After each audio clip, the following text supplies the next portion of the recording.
Hi everybody, thanks for joining me for today's video. This is my weekly question and answer video I do every Monday, and I'm answering questions from last week's video from last Monday.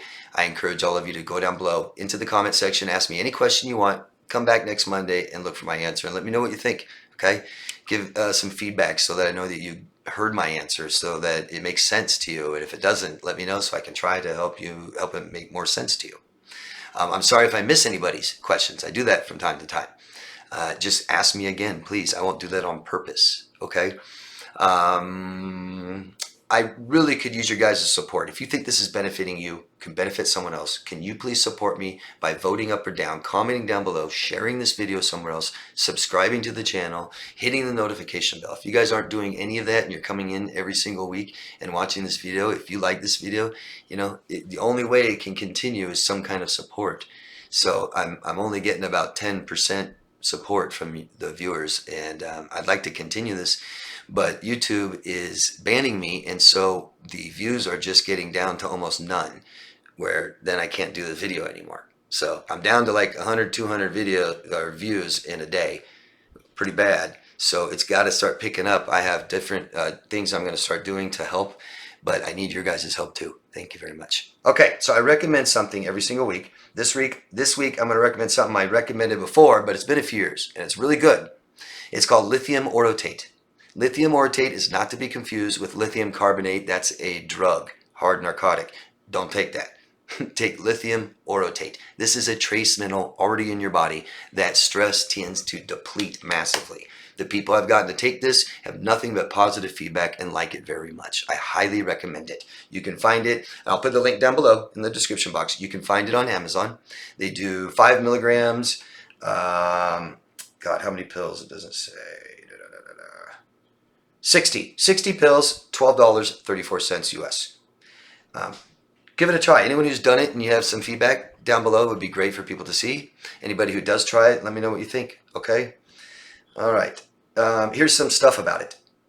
Try to avoid if you have kidney failure. Also for pregnant and lactating women.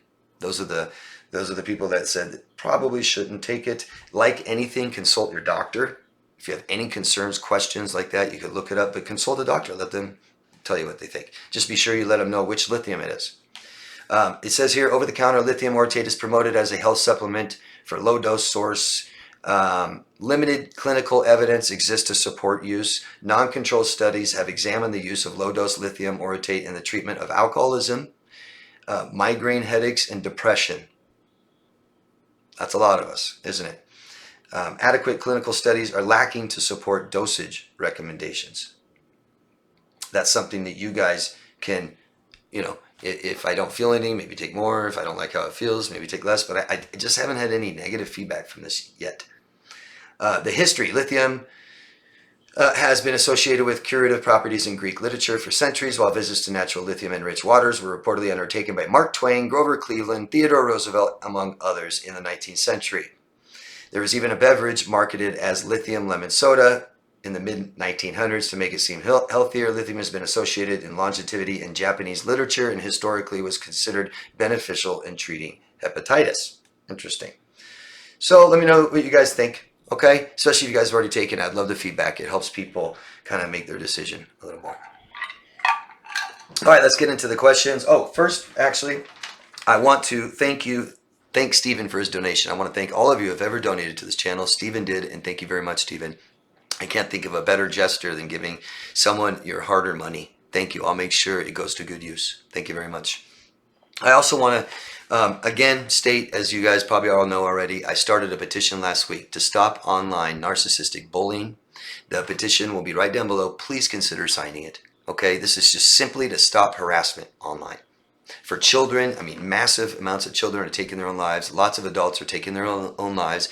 And a lot of us are being witness to this. You know, this just kind of affects everybody, and this is going to affect our online usage in the future and where society is going. So I'd appreciate if you guys consider signing it. Most of all, for all those of you who signed it, share it. That's how it's going to grow. Share it. It'd be great to share this on other YouTube channels, right? Especially this one, especially this community, this topic, right? Anybody who has a YouTube channel has probably dealt with bullying and harassment, so I don't see why they wouldn't support this. So why don't you try to, it'd be great if you guys could try to recommend it to other channels. I also want to thank some people who have donated to this cause to help it. Many anonymous people, and Corrine Graham, Marissa DeMaio, Shannon Akers, Sandra DeGiorgio, Gerard Mendez, Catherine Madoff, Susan Pereira, Kimberly Lakeman, E. Leonard, Bashir Akbar, Sander Putz, Robin Andrews, John Elliott, David Roy, and John Spangler. And like I said, several other anonymous people. Thank you very much. I want to be clear because I've had a couple questions. This petition doesn't help me or do anything for me personally at all. At all. I just started it. It'll put my name down there as the person that started it. That's it. I pay money. I don't make money. I pay money for this. I use my time and work and energy to make this grow. So there's nothing personal except that it'll benefit me just like all of you. Okay? Because we all go online or we know someone that we love that does. So thank you all of you for your donations. I really appreciate that. Thank you. What could really help is, again, share. Let's get into the questions. First one is from Trevin, Central Valley, California. Hi, Trevin. I like what Trevin states here. Very important. I figured out why I kept falling for narcs tactics. After it was all said and done, I moved back in with the family, and I noticed things about my mom's behavior that I didn't notice when I was younger. Angry over trivial things and narc rage and passive-aggressive behavior explains why I put up with it for so long with my ex. Yeah, conditioned, right? Normal. I say petting the cat from head to tail. I was basically conditioned to just be a punching bag for that kind of behavior. Everything makes sense now, honestly, and recognizing that behavior is pretty easy now and to avoid. And I really think it's necessary. If we're having adult relationships that are like this, we did as a child. And to see this, to identify it, and to finally learn what we needed to learn. So all neglect, all abuse in childhood basically means, besides it felt so bad and was so traumatic, it means that we weren't taught what we needed to learn. We aren't born knowing any of this stuff with emotions, ourselves, communicating, and having good, healthy relationships. We still need to, okay? So we need to learn, and that's just how we do it. It's one of the hardest things for me to point out to people, but I can identify this. And you guys identifying this can be very beneficial. Thank you, Travis. And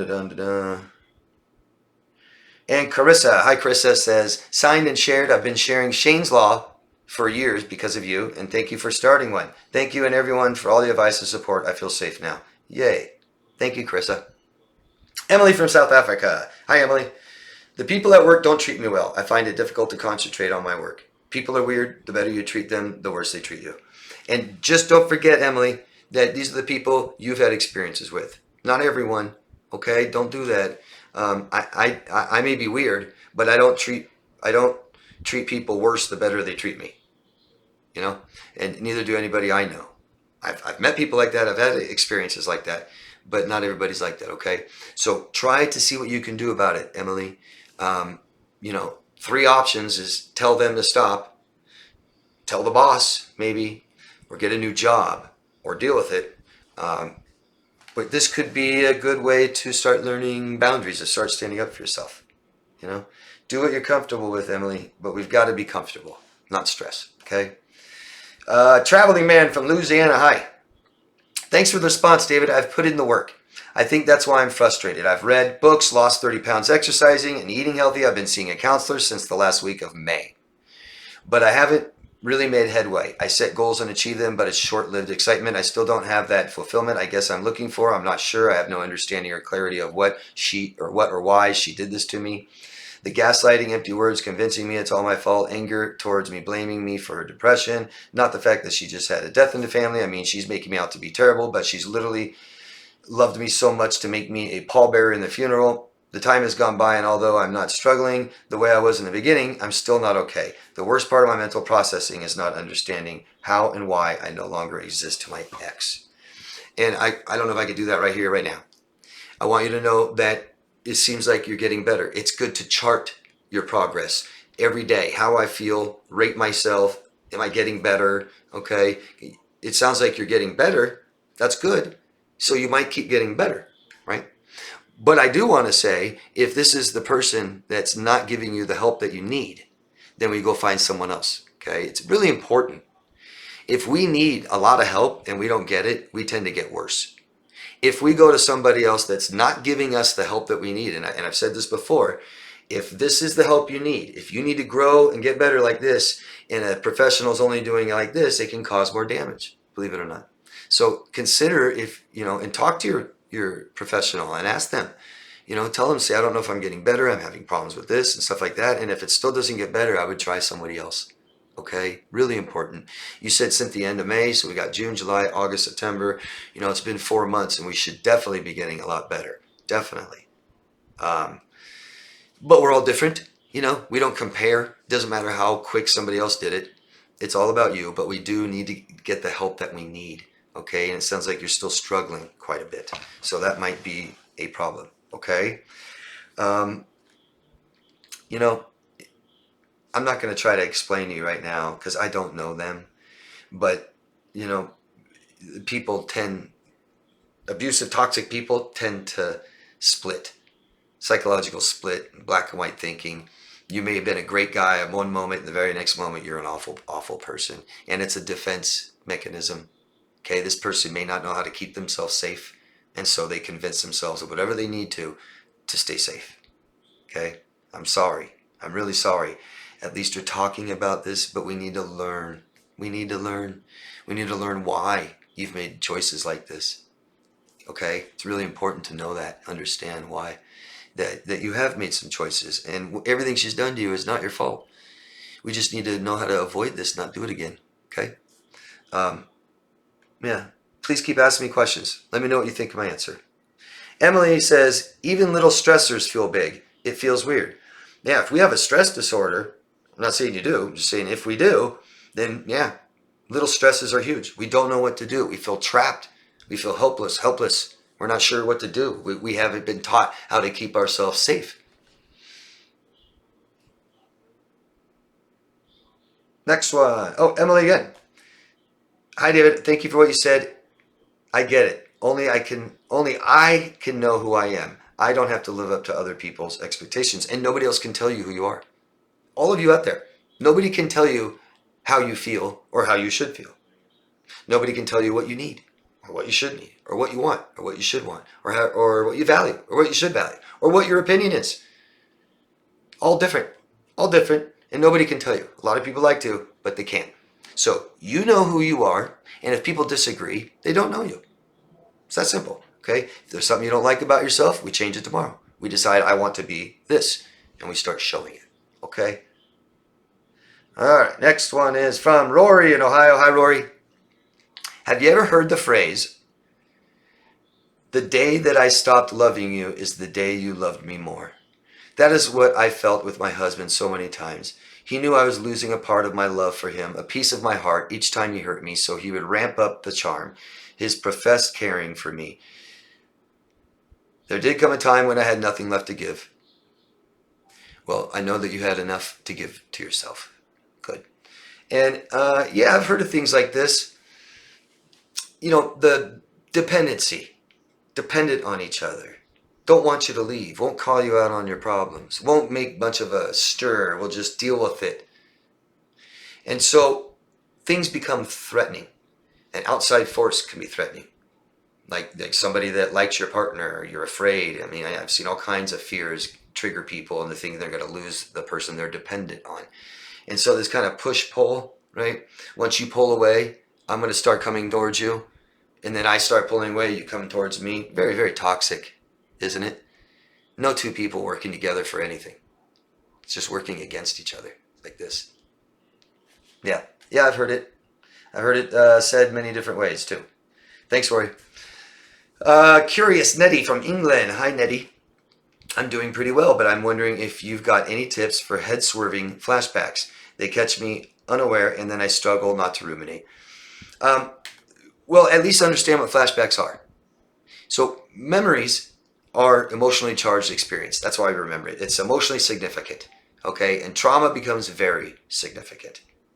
The problem with us, and definitely the problem with trauma, is we don't know what's happened. We don't know what's going on typically, but we don't express our emotions from it. We try to bury it and hide it. The problem is we can't do that with emotions. Once it's open forever until we close it. And I mean that forever. You could be mad at something about 12, not say anything or do anything, and you could be mad about that for decades. That's your angry man. So a flashback, your brain is trying to keep you safe from another traumatic experience. So if it sees something that triggers that, it might be like this. Oh, that's familiar. That's kind of like the old. They will rush, your brain will rush chemicals in your body, and it's the same chemicals you had during that traumatic experience. It's like we keep getting traumatized. Okay, so try to understand what a flashback is, and what it's telling you. Your brain is saying we need to heal.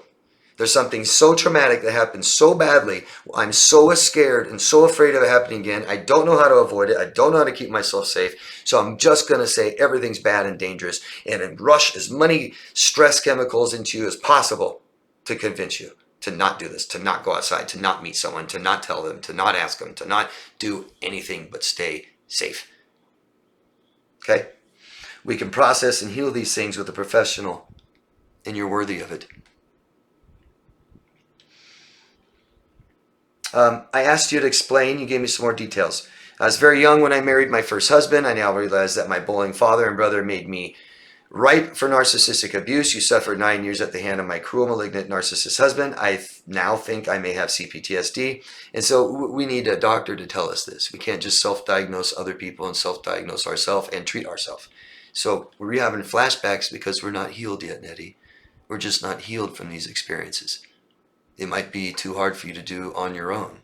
And so we ask for help, because all of us need help. All of us. All of us have problems. All of us. All of us have things we need to heal from. And all of us are capable of healing. I'm not saying that if you have a disorder, anyone can be cured.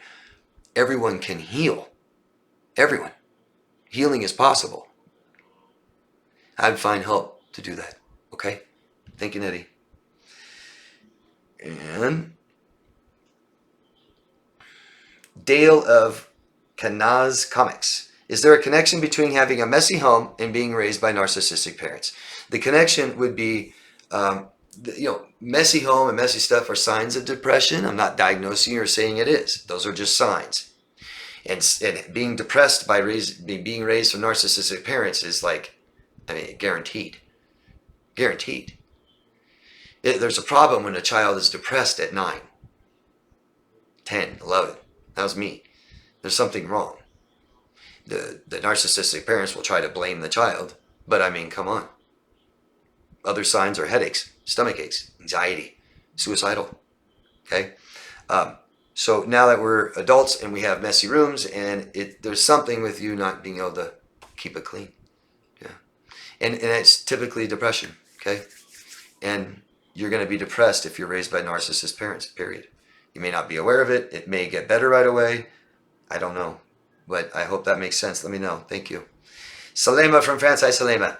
David, you forgot my other question about my fight between my guts and my brain, not knowing if I eventually join the group of people or if I give them closure.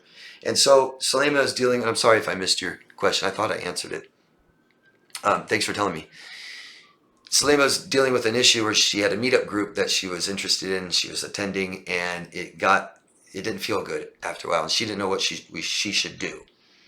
And all I can tell you, because we can't tell people what to do, the person knows who they are better than the advisor, right? I can give advice all day, but what really is important is who they are, how they feel, what they need, what they want, what they value, and their opinion. That is what matters, and we base our actions and choices on this.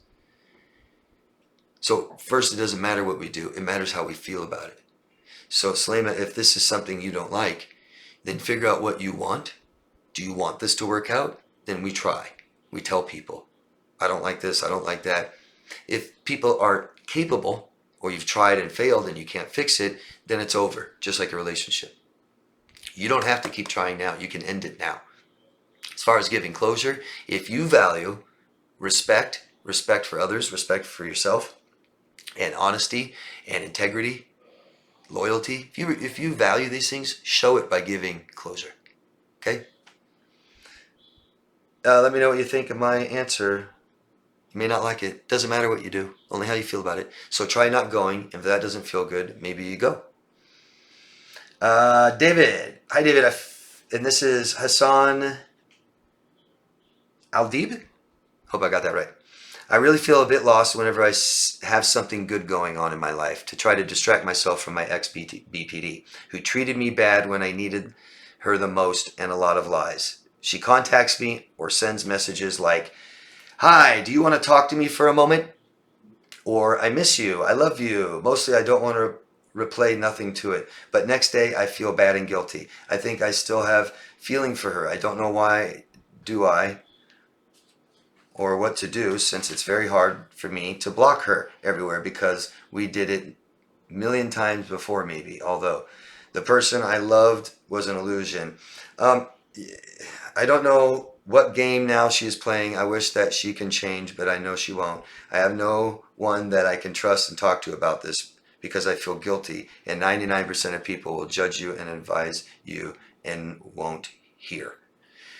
I'm sorry. I'm sorry, Hassan. I'm sorry for how you're feeling. I'm sorry for where you are. What do you want with her? What do you want with her? Very clear. You want a relationship with her? Go try. But let's be realistic. Is she capable of giving you what you want? Okay? If you don't want her in your life, when you eventually arrive at this, then we tell her. Tell her, don't ever contact me again. It's over. Good luck. I love you. Whatever you want to say. But end it. And be respectful. Be honest. End it. Give closure. Start grieving. And block her. Yes, you can block her from everything. Yes, you can. I get this. I get people that fight me. No, I don't want to block them on Facebook. They might think this. They might think that. And it's always focused on the other person, not them. Not you. Not you. Not how you feel and what you want, what you need. So my recommendation is block her. Tell her it's over. End it. Tell her never to contact you again. And then block her in every avenue. Facebook, Instagram, TikTok, YouTube, email, phone, text, everything. You can. I can show you extreme ways if you want to. But what we need is support and help, and you need to talk. I know you're afraid that somebody will judge you, not help you. But there's a lot of professionals that won't do that. A lot of professionals have been through the same thing, similar. Okay? I understand. I'm not saying that I'm not saying your experience isn't unique. It is. But I know how to help people that feel probably the way you do. I might be able to give you some really good advice, and hopefully you could trust me. Find somebody. It sounds like you need to. And if we don't do something we need, there might be major problems, okay? Might get worse, okay? And it's not just about feeling better. It's not just about time. It's not just about not obsessing on my ex anymore. It's about fixing me so I don't do this again, so that I can be loved and love people and have good, healthy relationships that make me feel comfortable in life. That's what it's about, okay? So please consider hiring someone else on. The only way you can trust somebody is just trust them. Give someone a chance so that you can give yourself a chance, okay? Hello, David. This is Diamond Girl. Hi, Diamond Girl. I'm from Rhode Island. My question is, why do narcissists marry? For the same reasons we all do. I was in a relationship with the ex-narc for 10 years, and then I left because I learned about NPD and I was in no contact. I found out from a mutual friend that 6 months later he married the new supply. Very strange. Is he trying to show me that someone wants him and that he isn't the damaged person? Meanwhile, I am healing and working on myself. In no way, shape, or form am I ready for a relationship now. Good that you know that. Good. So why does anybody marry? Well, we might have different reasons, but as human beings, we're social animals and we want intimate, close relationships. It makes us feel good. It makes us feel comfortable. We need each other. Okay? So, you might be saying to yourself, well, I marry because I love my partner. Well, I think that's what narcissists may think. They might love. They might think they love. I don't know. But one thing that's for sure with narcissistic people who have NPD is they aren't very accepted everywhere. Eventually their personality turns people off. They tend to not have any really good, healthy relationships. They have very, very insecure thoughts and feelings about themselves. They believe people will reject them if they knew who they really are. And so one tactic they use is to commit as fast as they can. They get you involved in marriage, get you pregnant, let's sign contracts, let's move in together. It's going to be harder for you to leave me, abandon me, reject me when you know who I am, because I hate myself too. That's one aspect. Two, we're mostly taught That's what makes us happy, right? Right? Education, career, college degree, get married, build a home, have children. That's happiness. Sorry, folks. No, it's not.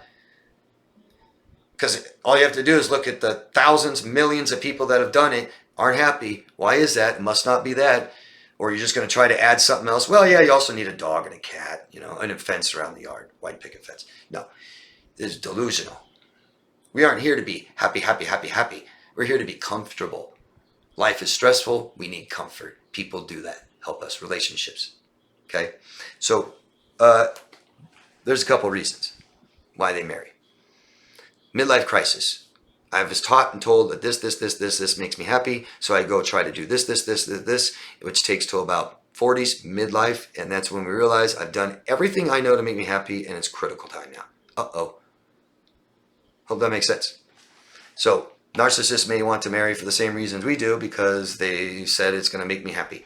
I don't want to be by myself. I don't want you to reject me. Marry me now. Okay?